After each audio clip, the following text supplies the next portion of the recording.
আসসালামু আলাইকুম বন্ধুরা, সবাই কেমন আছেন? আশা করি ভালো আছেন। ভালো থাকুন, সুস্থ থাকুন, সবার জন্য দোয়া রইল। আজকের ভিডিও হচ্ছে মাধবপুরের সাতিয়ান বাজার।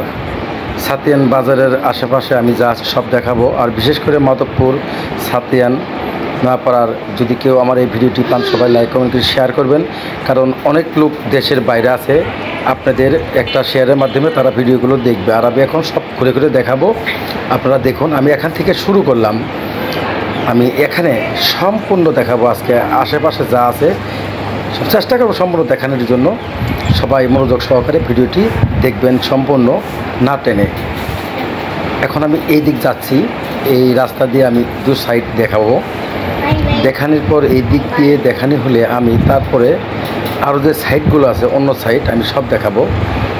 সবাই একটু ভিডিওটি অবশ্যই লাইক কমেন্ট করে শেয়ার করবেন। সাতিয়ানের মাধবপুরের ভিডিওটি যদি কেউ পান অবশ্যই শেয়ার করবেন, কারণ অনেক বন্ধুরাই আমাদের দেশের বাহিরে আছে অনেক দিন যাবৎ। তারা অনেক দিন যাবৎ এই সাতিয়ান বাজারটা দেখে না বাহিরে থাকার কারণে। তাদের জন্যই বিশেষ করে আজকের এই ভিডিওটি করা। হয়তো আপনি একটি শেয়ার করলে আপনার শেয়ারের মাধ্যমে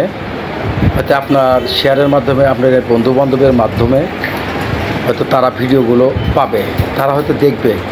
দেখে মনে একটু খুশি লাগবে, আনন্দ লাগবে যে আমাদের এলাকার বাজারটা অনেক দিন পর যাই হোক এই ভাইয়ের মাধ্যমে দেখতে পারলাম। কারণ কেউ 10 বছর 5 বছর যাবৎ তারা আছে, আর দেখে না। এখন আমি এই দিক দিয়ে দেখাবো। দেখেন, এটা কিন্তু সাতিয়ান বাজারের মোড়টা।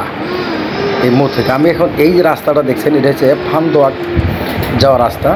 এ পাশে আছে একটি কলেজ, আর এই রাস্তাটি হচ্ছে ফান্দোয়াক যাওয়ার জন্য, নাসিরনগর যাওয়া যাবে এই রাস্তায়। আর এখানে যে মোড়ের মধ্যে একটি বেকারি দোকান শাহজালাল দেখতে পাচ্ছেন। আর এখান থেকে যা এই মোড়টা এই দিক দেখতে পাচ্ছেন, এখানে অনেকগুলো লোক গাছ বিক্রি করছে, অনেকে জ্বালা বিক্রি করছে। এখন যেহেতু ধান সিজন, ধান লাগানির। আর সামনে আছে মসজিদ, কাঁচা বাজার। আমি মসজিদ দেখাবো, কাঁচা বাজার দেখাবো। বামে যে রাস্তা গিয়েছে দেখতেই পাচ্ছেন, এটা কাঁচা বাজার, আমি ওটা পরে দেখাবো। আর এই রাস্তাটা দেখছেন, এটা হচ্ছে নাসিরনগরের রাস্তা। এটা নাসিরনগর যাওয়ার জন্য এই রাস্তাটি। তবে ভিডিওটি কেমন হয়েছে সবাই একটু জানাবেন, অবশ্যই কমেন্ট করবেন। আজকের আকাশটা কিন্তু অনেক ভালো, এত সুন্দর আকাশ। আকাশটা দেখে আমার কাছে অনেক চমৎকার লাগলো। এখানে চার দোকান, আমি এই চার দোকানে একটা চা খাবো ভিডিওটি করা শেষ হলে। এখন যে রাস্তায় আমি ঢুকতেছি দেখতে পাচ্ছেন, এটা হচ্ছে ভিতরেই কাঁচা বাজার। এখানে মেন বাজারটাই ভিতরে। আমি ভিতরে বাজারটুকু সম্পূর্ণ দেখাবো ঘুরে ঘুরে। আর বিশেষ করে ভিডিওটি কিন্তু অবশ্যই সাতিয়ানের মাধবপুরের যারা পাবেন একটু শেয়ার করবেন, সবাইকে দেখার সুযোগ করে দিবেন। এই যে দেখতে পাচ্ছেন, এখানেও বাজার বয়েছে। বাজার ভিতরে অনেক দূর পর্যন্ত বাজার। আর সামনে আছে বাজার, কাঁচা বাজার। দু সাইডে ওষুধের ফার্মেসি আছে। আবার এখানে সকালবেলা দুধের জন্য বিখ্যাত দেশি গাভীর দুধ পাওয়া যায়। আমি দুধ বাজার দেখাবো। এই যে এটাও দেখতে পাচ্ছেন, ভিতরে আরও অনেক দূর পর্যন্ত বাজার রয়েছে, কারণ সম্পূর্ণ দেখানি সম্ভব না। তারপর যতটুকু পারি আমি দেখাবো। এটা কাঁচা বাজার দেখতে পাচ্ছেন। আমি এইগুলি দিয়ে ঢুকবো। এই যে বাজারটা দেখতে পাচ্ছেন, এটা মেন কাঁচা বাজার দেখতে পাচ্ছেন বন্ধুরা।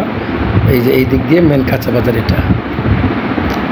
আবার এই যে এই দিক দেখতে পাচ্ছেন, এটাও বাজার, অনেক সুন্দর একটি বাজার, সাতিয়ান বাজার। আর দু সাইডে দেখতে পাচ্ছেন এগুলো ওষুধের ফার্মেসি। ভালো লাগলে একটু লাইক কমেন্ট কিন্তু অবশ্যই করবেন সবাই। আর কে কোথায় ভিডিও দেখতে চান অবশ্যই কমেন্টে জানাবেন। আর এই যে দেখতে পাচ্ছেন, এটা কাপড়ের দোকান। এগুলো দু সাইডে ওষুধের ফার্মেসি, কাপড়ের দোকান আছে, মানে বিভিন্ন দোকান। আর এখানে দেখতে পাচ্ছেন এই যে দুধ বিক্রি করছে, দেশি গাভীর দুধ। দেখুন আকাশটার দিকে একটু তাকিয়ে দেখুন, কত সুন্দর আকাশ, কত ভালো লাগছে। আমি এখন এই দিক দিয়ে ভিডিও করে করে একবারে লাস্টে বের হয়ে যাব এই রাস্তায়। যেহেতু এই রাস্তাটি হচ্ছে কিন্তু মাধবপুরের রাস্তা। এই রাস্তায় রতনপুর যায়া মাধবপুর, এই জন্যই আমি এই রাস্তায় বের হয়ে যাব। ভিডিওটি কেমন হয়েছে সবাই অবশ্যই জানাবেন। সবাই একটু লাইক কমেন্ট করে শেয়ার করবেন। দেখতে পাচ্ছেন আমি সম্পূর্ণ আশেপাশে ঘুরে ঘুরে দেখালাম। তবে বন্ধুরা ভিডিওটি শেয়ার করতে, লাইক কমেন্ট করতে ভুলবেন না অবশ্যই। আজকের ভিডিওটি কেমন হয়েছে মতামত জানাবেন। সবাই ভালো থাকবেন, সুস্থ থাকবেন। আজকের মতো বিদায়। আবারও বেঁচে থাকলে দেখা হবে পরবর্তী ভিডিও নিয়ে। যদি কোনোখানে কোনো ভিডিও করার নিউজ থাকে অবশ্যই কমেন্টে